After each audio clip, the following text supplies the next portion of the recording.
Good morning, good afternoon, good evening, wherever you are in the world. Welcome to Anneke's Quest. My name is Anneke. And yes, let's start with the acronym FAST. So face, arm, speech, and time. And what I'm talking about is a mini stroke or full stroke.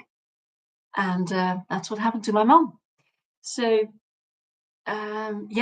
it's the reason why I'm here, not specifically for a stroke or a TIA. But I'm here to keep an eye on mom, just to be here in case something happens. And this week something happened. And yeah, we'd come back from a visit in the evening, which is tiring for my mom, which is fine. So he immediately started to prepare to go to bed, and she was pulling out the plugs from the TV, and she was closing the window, the curtains. And whilst she was doing that, she was trying to say something to me or to ask something or whatever it was she was trying to do. And it was all garbled and it didn't make sense. And we were laughing about it because it was so funny. And, you know, she tried again. I said, okay, mom, it's too complicated. Just do one thing at a time. So she finished closing the curtains and then she stood still, thought about what she wanted to say, opened her mouth and said something. And then she could hear that what she said was not what she intended to say. And to me, it sounded like separate words, but there was no connection between the words and they didn't make sense. I said, hang on, mom, that's not right. Let's try this again. So I asked a question. I could see she understood me, but nothing sensible came out. I said, okay, that's not right. You go and sit on your bed. So at least she was in a relatively safe position. Let's try this again. So we tried again, and it didn't make sense because, okay, you lay down on the bed. So at least you're horizontal, blood's easier to be transported rather than up and down. Because if she would fall, it would be, really a big problem. And I immediately called the help services. It took a little bit of time for them to arrive, and they could not have been faster. It's just because of distance and traffic and all the rest of it. But the doctor examined her, and he did all sorts of tests, and the only area affected was her speech. So she was still relatively stable on her feet. All the tests came out fine except speech. He called the hospital, had a conversation with the neurologist, and immediately ambulance, blue lights, hospital. And they did prepare my mom, so there's going to be an ambulance and there will be blue light, and it's just to get you to hospital safely. No worries, you'll be fine.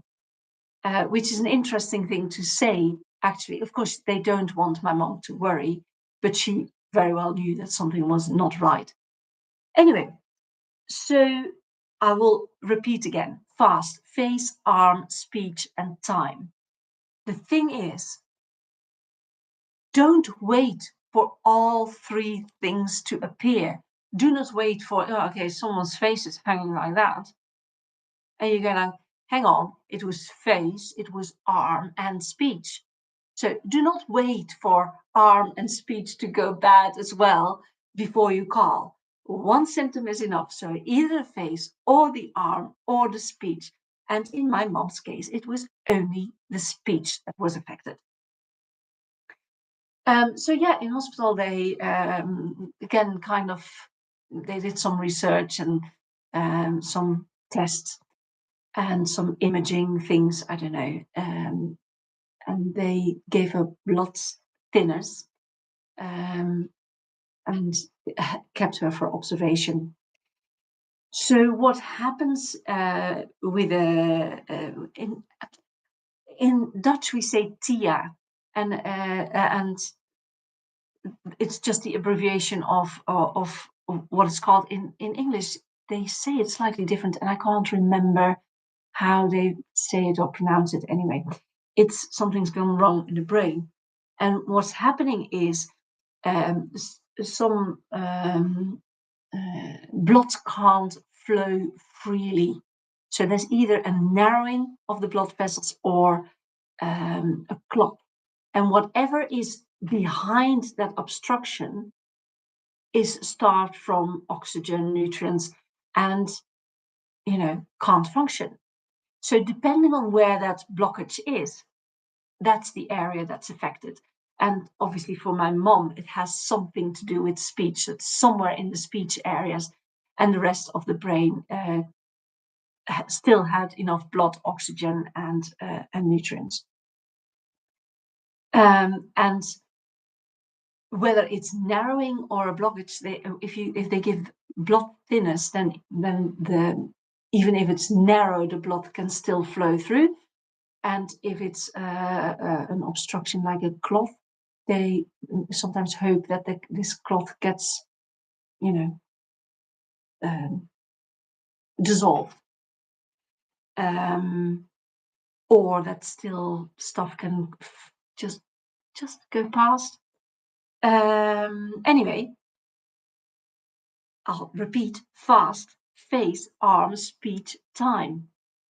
Face if it droops, arm if it doesn't function properly, speech if people can't speak properly, if they cannot construct a sentence as they normally do, if they're not as quick on the mark as they normally are. That's all important. And the T stands for time. Time is really important. The quicker you can get those, first of all, get to the right diagnosis, because you never know.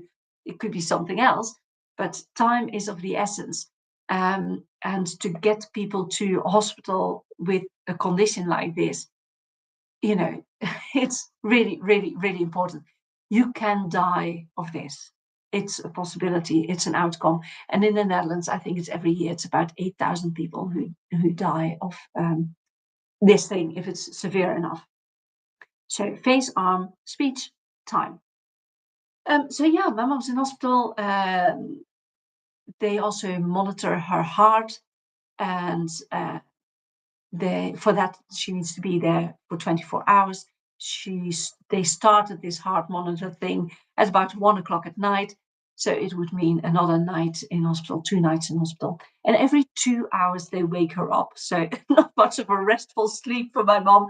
Every 2 hours they go and wake her up and to see that she's still functioning okay. The next day, she immediately got all the specialists that are connected with this. So physiotherapy, because of how it can affect the body. So the physiotherapist had a look at her body and how it functions, and if it was affected and what to do about it. There's what's the English word? Speech therapist. Logopedie, it's in Dutch, so there must be a more fancy word than speech therapist, but speech therapist will do for the time being, to help her with pronunciation, articulation, make her mouth function properly, and her tongue, which was interesting as well, because when we were still at home and I was on the phone with the help services, the emergency services, I had to wait for a bit. And I said to my mom, can you pull silly faces? And she did. She did all sorts of things with her face. So it wasn't so much that her face was affected. It was so weird. It was when I listened to the words she said, it sounded as if her tongue was swollen or her lips were swollen. But her face in itself was unaffected. Again, only one of those criteria is enough for you to call the emergency services. So face, arm, speech. It's either face or arm or speech. One is enough. One is enough to call.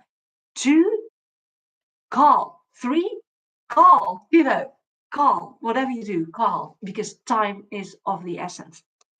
Um, so I'm curious how the speech therapist is going to help. And then there's also ergotherapy, it's called in Dutch. I don't know, ergonomics. It's doing things. So I'll explain what they do, and then you may come up with the right word for me, because I haven't looked it up, and at the moment, brain bandwidth does not stretch to that. So for ergotherapy, they look at common household tasks that people need to do, and to see um, if you can come up with the whole concept of, okay, I want a cup of tea. That's the outcome. I want a cup of tea. Can you make a cup of tea? And you say yes, because you've made cups of tea all your life. And then you know that you need to go to the kitchen. So you go to the kitchen, and then you could be confused as what to do there. It's not that you don't remember that, that a cup of tea was the task of the day. It's just you can't quite remember the order and sequence you need to do in order to make a cup of tea. And so that's what that specialism deals with. I don't know how they go about helping people with it. It was interesting to see that those specialists were sent out to my mom to assess where she was, and if she's not where she needs to be, then to help her get there. So physiotherapy, ergotherapy, and speech therapy, and of course neurology. That's the area of the hospital she is anyway. Neurology. That's brain. That's where it's at. So yeah, she managed to make a cup of coffee. There was a bit of confusion there, apparently. But that might have, other causes, just because my mom started making coffee. You know those metal capsules that actually go in a coffee machine, and the coffee machine itself pierces this capsule, and then there's pressurized water, hot water going through. So it's a way of making coffee. What does my mom do at home? She takes those capsules, which she must have bought by mistake one day, and thought, well, coffee is coffee. And she just opens up the capsule, empties the content in her cup, and then adds water. So basically, she's making what we call kind of Turkish coffee. So coffee granules, and then add hot water. Which is definitely not the same as instant coffee, and it's also not the same as filter coffee. But that's what she does at the moment, because she's not going to waste those capsules, and she hasn't got the machine that goes with the capsules. So she makes the best of what went wrong, and in making a cup of coffee in hospital, that was a reason for confusion. So we'll see how that kind of ends. So yeah, today I will know more about how, what, where, when. I think she'll be coming home, because there comes a point where hospital can't do anything anymore. But yeah, we'll see. We'll see. It was also very interesting to see. It was fascinating. It was horrible. It was scary, and it was fascinating to see how the brain works, or how it didn't work. And whilst my mom was in hospital, where she still is, but whilst I was there for the visiting hour yesterday, her neighbor got amazing news. She could go home. So the nurse came over. She said, talk to the doctor, and everything's okay. You can go home. And the lady was ecstatic. She was so happy. She could go home. It was all fine. And then about 10 minutes later, she said, what was it again? And she asked me. And I said, sorry, what do you mean? And she said, there was happy news, but I don't remember what it was. I said, you're going home. She said, oh, yes, that's it. So it was so fascinating to see that the emotion that went with the message, you're going home. She kept hold of the emotion. Yes, I'm going home. But then forgot what the message was that was connected to the emotion. Absolutely fascinating.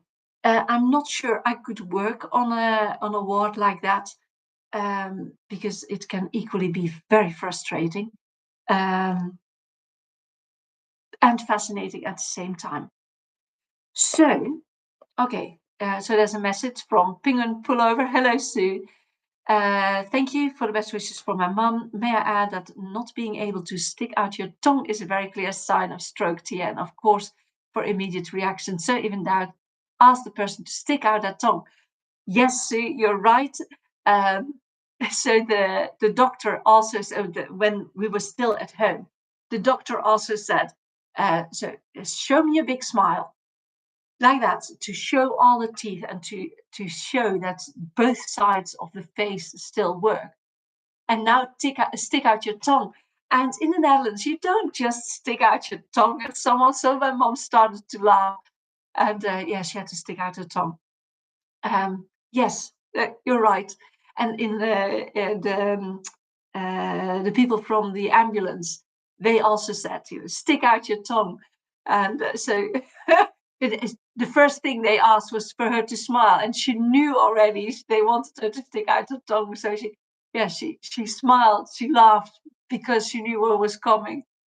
And in hospital the same. So yes, you're right. If in doubt, stick out your tongue. For some reason, that seems to be uh, difficult to do when you've got a stroke or a TIA. And it's a thing you can do to check if you're not sure. But if you're not sure, call call the emergency services.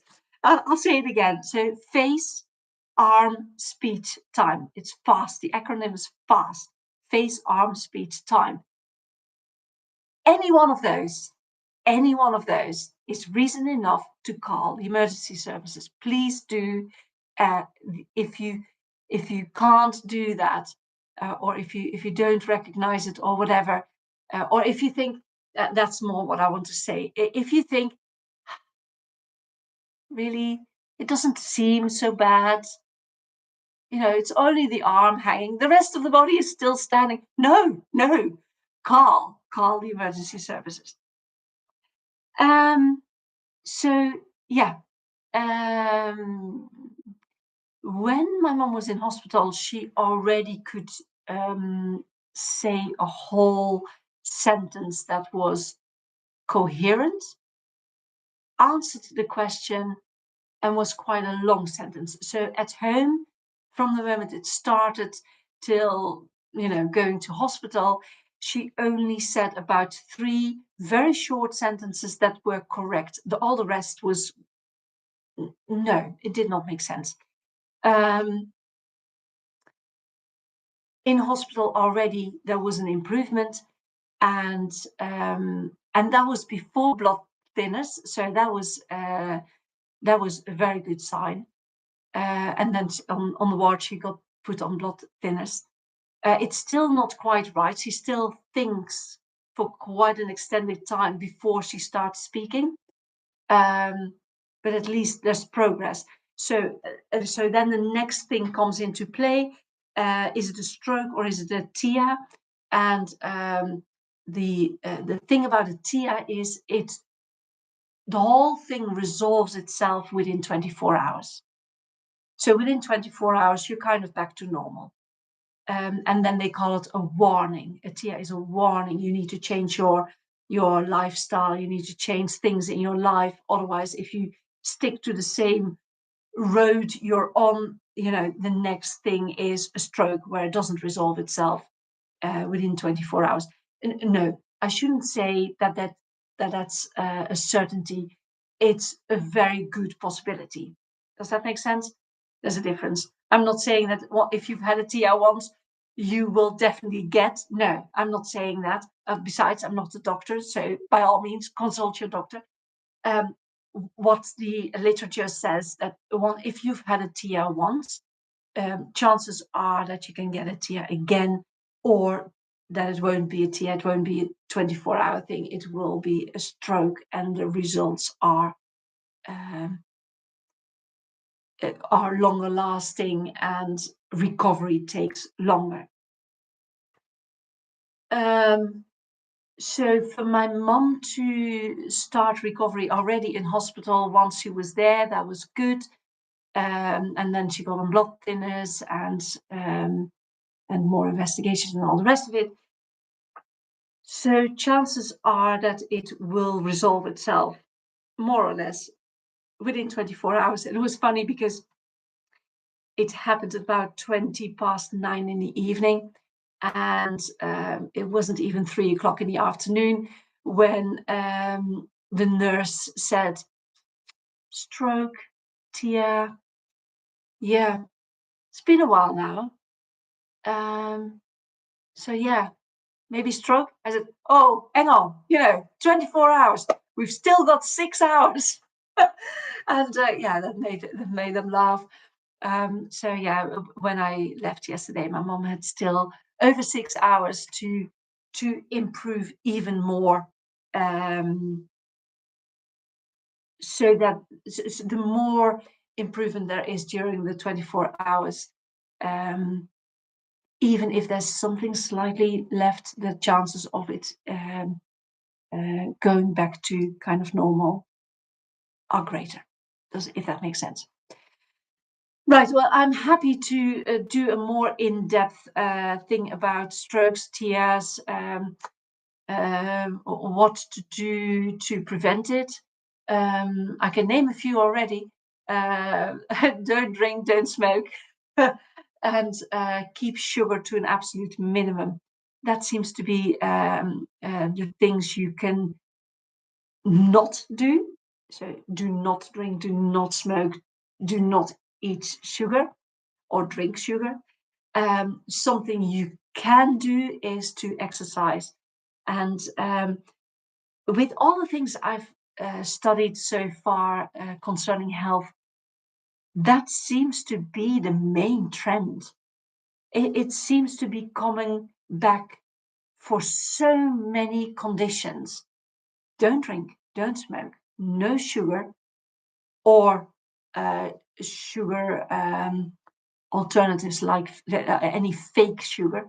So get that out of your house, out of your system. But do exercise, and yeah, that seems to be the main thing. So hopefully my mom will be coming back home today. We'll see how the day develops, because being in a hospital setting is very different for whoever, and especially when you get a bit older and you're kind of you're used to a certain routine, and that routine is massively disrupted when you're in hospital. So to be woken up every 2 hours when you're asleep, that's not funny for anyone. And then during the day to have all those specialists coming. Hello, my name is, this is what I do. Now we're going to do some exercises, or, can we have a chat? Or that's exhausting. And to have more investigations of blood flow and how it works, and is this correct or not? Missing your afternoon nap, missing your own routine, missing your own surroundings, that is all taxing on a person. And today they will check some other things as well before she comes home. And I will make sure that they check it before she comes home, because the last thing we want is for her to come home and, in the evening to go like, oh, okay, let's let's call the ambulance again.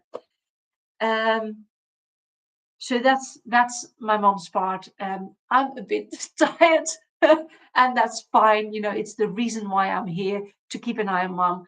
It was good. I was here. I don't know whether I told you already, or whether it was the Dutch version. When the GP came home for the home visit to check my mom, he said, "Oh, lucky you're here, and goodness knows what would have happened if you hadn't been here." And I said, "Well, my mom would have just gone to bed, because the only area affected is the speech." And she could manage to unplug the TV. She managed to close the curtains. Everything else up till the moment till she went to hospital and they started interfering with bloodstream and all the rest of it. Everything was fine except speech. What would have happened if there had been no intervention? Would other areas have been affected after speech? So maybe in an hour after that, maybe her arm would have dropped, or maybe 2 hours later, her face would have changed. I don't know. No one knows. No one knows. But she would have just gone to bed, and we don't know what would have happened next. So my mom's going to be fine, I hope. I will be fine as well. It's a couple of good nights sleep, I hope, and get myself back into some sort of routine with my mom. But I will reiterate, only one of the things need to be present in order for you to call an ambulance. And call an ambulance. I think the mistake I made was to call the GP first. And was it a mistake in the end? Who knows? Who knows? But the proper course of action would have been call an ambulance. That's it. I should have called an ambulance rather than a GP. And I cannot impress enough on you. One item is enough. Either the arm or the face or the speech. Call an ambulance, because time is of the essence. So, well, finger pull over. Sue, thank you very much. I'm so glad your mom seems to be doing well and is in good spirits. My best wishes for a full recovery. Thank you very much. Yes, let's hope so. We'll see how it goes. We'll see what the next week brings. If she needs any of the specialists to show up at her home and help her out with certain things to get speech properly again, and to be able to make a cup of coffee. I'm sure she'll be fine to be able to make a filter coffee. We'll ask and see what I can do the coming week to help her and to keep an eye on where things are not quite as they normally are, because that's it, isn't it? What is normal? You cannot say this is normal, but I can say for my mom what is normal for my mom. And you need people who know you to suss that out. And when we were in hospital at night and the neurologist was standing next to her bed, one of the questions he asked my mom was, what did you do today? And you could see my mom think, and while she was thinking, she was looking ahead, and ahead of her there was a clock.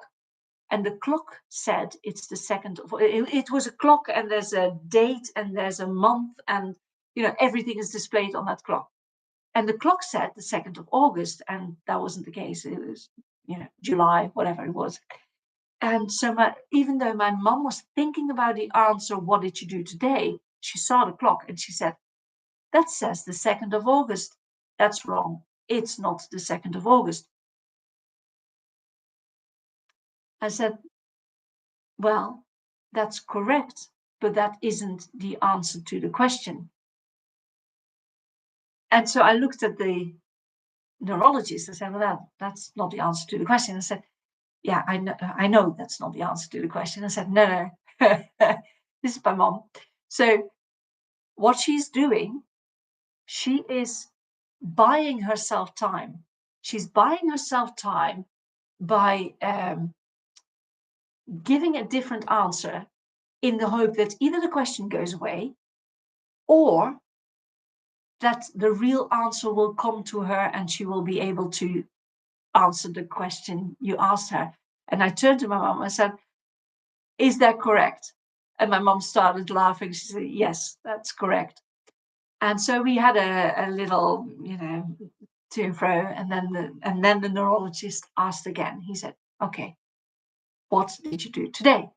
And then my mom answered, today was a weird day.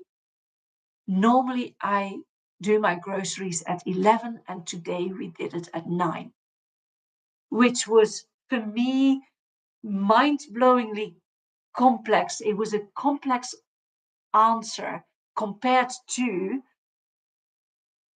at home. At home, she only said 3 short sentences that made sense.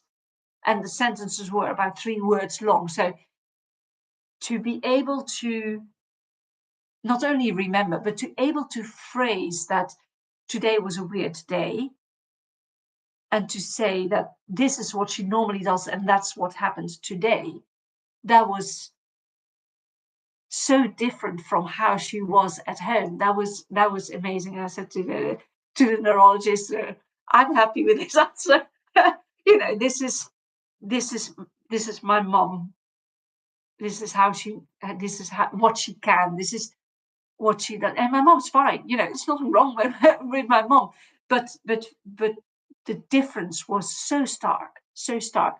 And you need to know the person. So I knew that her commenting on the clock, even though it was correct, what she said was correct, and could have been brushed off as, okay, well, she may not have answered the question, but at least what she's saying about the clock is correct.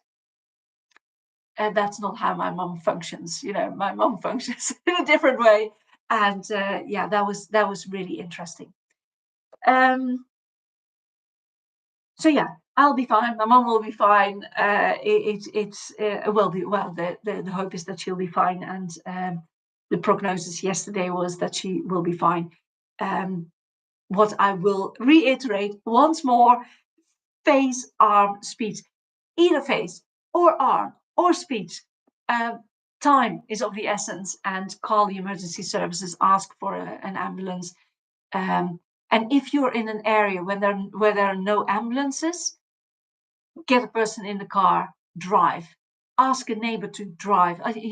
That person needs to be in hospital. My path in life has gone away from modern medicine in a lot of instances. And there are definitely things for which you need to go to a hospital. This is one of them. This is definitely one of them. Emergency services. If there's anything modern medicine has made huge progress, as in real progress, it's emergency services. And they do amazing work. The people in the ward as well, even though it was beyond midnight, they were so busy. But emergency services, it is amazing what they can do, and how they can help prevent things getting worse, and help putting people back together in case of emergencies.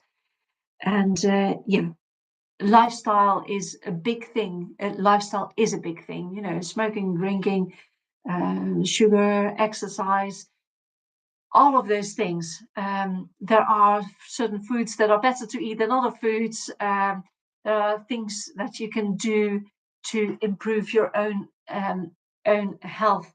Sure. And in case of an emergency, please go to a hospital, and that can be a matter of life or death, because a stroke can lead to death if not treated. So yeah, act fast, act fast. Go, call the ambulance. If there's no ambulance in your neighborhood, if you live really rurally, yeah, get a person to hospital. It is very, very important. So on that cheerful note, I'm going to get ready. It's now, what is it? It's almost 8 o'clock. I've done the Dutch version. I've looked after the dog already. And yeah, I'm going to do some things for myself. And yeah, it's okay. Another message. Also, my best wishes for you. Try not to stress out over closely observing your mum. Look after yourself too. Once you forget that, it's hard to get it back. And drink lots of water. Yes, drink lots of water. Indeed, I've got my water. I've got it in bottles here in Great Britain. I've got a filter. And yeah, thank you very much. It will be difficult to not observe my mom very closely. I think it's the nature of things. But yeah, I'll be fine. I'll be fine. And hopefully my mom will be fine. It's just, it upsets the things we had planned. And that's life. I'm really going to stop now. I'm going to love you, leave you. Enjoy the weekends. At the moment, the weather here is brilliant. It's absolutely amazing. Lovely time to be out and about. Enjoy your weekend. And until next time. Thank you for watching. And remember, fast. Act fast. See you. Bye.